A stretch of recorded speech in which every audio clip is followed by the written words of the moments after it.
अस्सलाम वालेकुम। Cooking with mom recipes में आज हम बनाएंगे एग पफ। तो एग पफ के लिए पहले हम एग पफ की पफ पेस्ट्री तैयार करेंगे। तो यहाँ पे मैंने 2 कप मैदा लिया है। इसमें डालेंगे हाफ़ टी स्पून नमक और 3 टेबल स्पून बटर और इसे अच्छे से मिक्स करेंगे और फिर थोड़ा थोड़ा पानी डालकर इसका डो तैयार करेंगे। ये देखिए इस तरह से।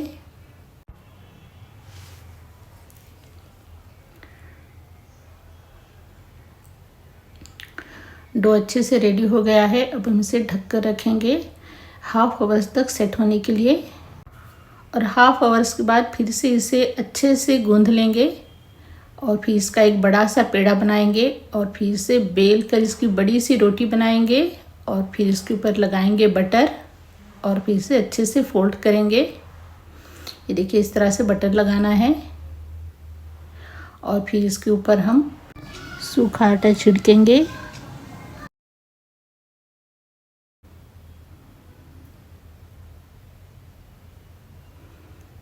फिर से हम बटर लगाएंगे इसके ऊपर, फिर से आटा छिड़केंगे और इस तरह से फोल्ड करेंगे। अब हम एक प्लेट लेंगे, उसके ऊपर सूखा आटा लगाएंगे, इस पफ पेस्ट्री को रख देंगे और फिर इसके ऊपर क्लीन रैप से अच्छे से ढक कर रखेंगे फ्रिज में हाफ आवर्स तक। इसी तरह का प्रोसेस हमें 7 से 8 बार करना है। तो इसे हम रख देंगे और फिर इसी तरह का प्रोसेस करते जाएंगे। अब हम एक पफ के लिए स्टफिंग तैयार करेंगे। गैस को ऑन करके मैंने यहाँ पे फ्राई पैन रख दिया है। उसमें डाल दिया है मैंने 1 टेबल स्पून कुकिंग ऑयल और हाफ टी स्पून ज़ीरा और एक बड़ी साइज़ की प्याज को चॉप करके डालेंगे और इसे अच्छे से भून लेंगे। साथ ही डालेंगे 4 हरी मिर्चें कट करके और इसे भी भून लेंगे अच्छे से। और अब डालेंगे 6-7 कड़ी पत्ते, इस तरह से कट करके डालें और अच्छे से भून लेंगे। और अब हम कुछ पाउडर मसाले डालते हैं। धनिया पाउडर डालेंगे 1 टीस्पून, हल्दी पाउडर हाफ टी स्पून और लाल मिर्ची पाउडर हाफ टी स्पून और भून लेंगे अच्छे से। साथ ही डालेंगे अदरक लहसुन पेस्ट हाफ टी स्पून। नमक भी मैंने डाल दिया है हाफ टी स्पून और अब डालेंगे chaat masala half tea spoon और इसे अच्छे से मिलाएंगे। और अब डालेंगे 1 मुट्ठी हरा धनिया और इसे भी अच्छे से मिक्स करेंगे। अब गैस को बंद करके इस स्टफिंग को हम ठंडा होने के लिए रख देंगे। अब नेक्स्ट हम गैस को ऑन करके एक आयरन का तवा रखेंगे, उसमें डालेंगे नमक। इस नमक को मैं बार बार बेकिंग के लिए यूज़ करती हूँ, इसलिए इसका कलर ऐसा हो गया है। तो अब हम क्या करेंगे, तवे को इस तरह से प्रीहीट करेंगे। तब यहाँ पे देखिए एक पफ की पेस्ट्री हमारी रेडी हो गई है एक पफ बनाने के लिए। ये देखिए इस तरह से नरम रहना चाहिए, कड़क नहीं रहना चाहिए फ्रिज में रखने के बाद भी। और अब हम इस गिरदे पे सूखा आटा छिड़केंगे और फिर इसे बेलेंगे। इसे थिक ही बेलना है, ज़्यादा पतला नहीं बेलना है। देखिए इस तरह से। और फिर इसकी हम स्क्वायर शेप में कटिंग करेंगे ताकि हमारे एक पफ की कटिंग अच्छी हो। ये देखिए इस तरह से इसके साइड निकालेंगे।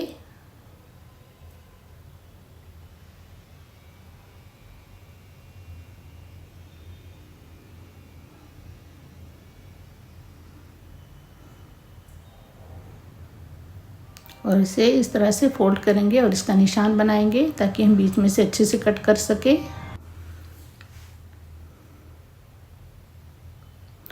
और फिर इसे हम फिर से इस तरह से फोल्ड करेंगे और फिर हम इसके छोटे छोटे स्क्वायर शेप में कटिंग करेंगे।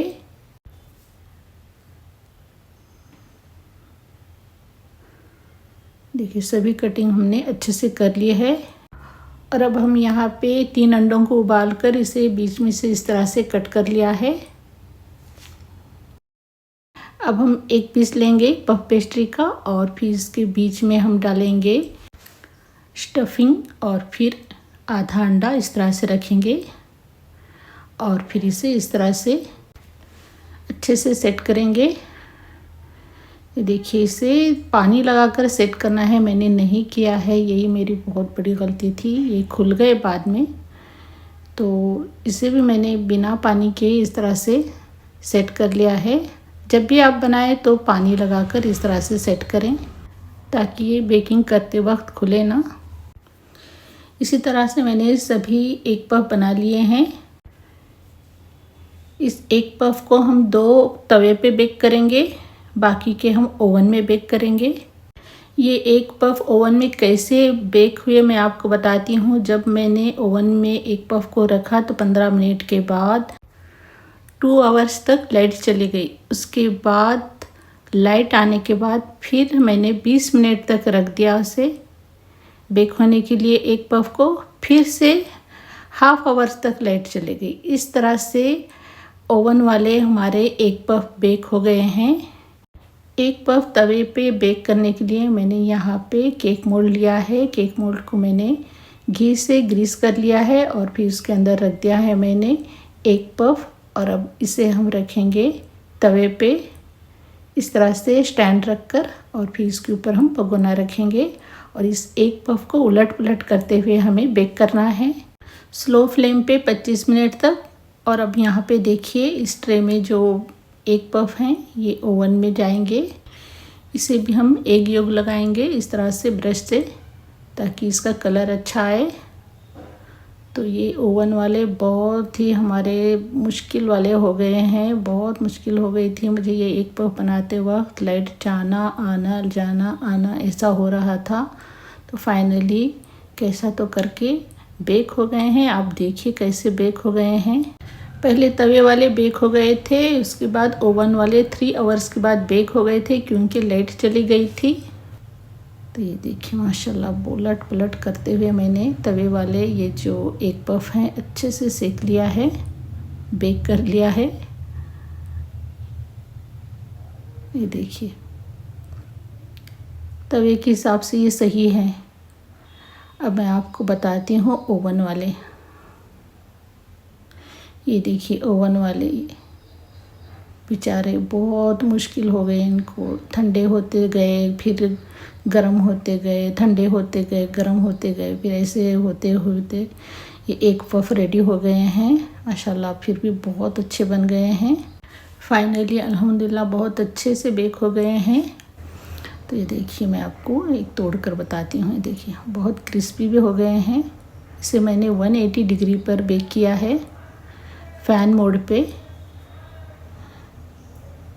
और ये देखिए बहुत ही ज़बरदस्त बने हैं। मज़े के तो बहुत बने हैं, बहुत ज़बरदस्त, बहुत ही टेस्टी बन गए थे अल्हम्दुलिल्लाह। बहुत ही ज़बरदस्त, बहुत ही मज़े के हमारे एक पफ बन गए हैं। तो मैं आपको टेस्ट करके बताती हूँ।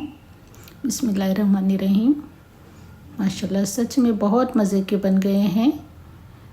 तो आप भी ज़रूर बनाइए इस तरह के एक पफ और अपने फैमिली के साथ एंजॉय करें। और हमारे चैनल को लाइक, सब्सक्राइब, कमेंट और शेयर करना ना भूलें। अल्लाह हाफिज़।